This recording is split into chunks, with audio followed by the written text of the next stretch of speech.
গামছা এটা দিয়ে একটা দিঘির পানি সঞ্চয় করা যায়।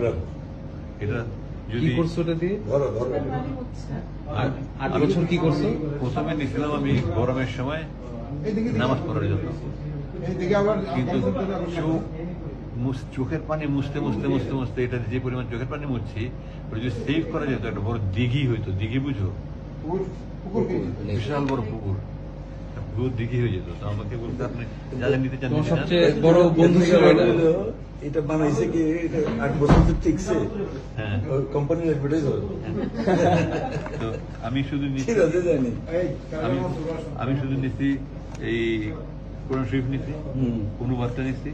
তাই মুয়ের মাটি একটা চাইছিলাম, সুরওয়েদার যে সাহায্য করছে, খুব সুন্দর একটা বানাই দিচ্ছিলেন। আমি ওটা নিচ্ছি, পথে আমার পানি খাইতে হবে, এখানে পানি নিতে বোঝো।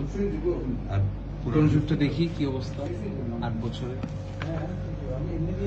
কত ছিঁড়া, আমি এই যে এখানে তালি তুলি লাগাইছি, আমি এগুলো সব লাগাইছি, আমি এগুলো সব করতে আমি লাগাইছি। আবার এখানে কমেন্টে লেখা এই তর্জমায় অনুবাদে এত বেশি ভুল রয়েছে যে কোরআনের অনুবাদের ক্ষেত্রে এই ধরনের ভুল ক্ষমার যোগ্য। ফুটনোটস। এই জন্য 429 নম্বর পৃষ্ঠায় একটা সূরার 3টা নাম। হ্যাঁ হ্যাঁ হ্যাঁ। সূরা কাসাস, এই যে সূরা কাসওয়াস, কাসাস, Qasas means story. আর কাসাস এখানে আল কাসাস। এক পৃষ্ঠায় একটা সূরার 3 এই ধরনের বই। সবাই পড়বে, কে পড়বে মানে সবাই পড়বে। আচ্ছা নামাজ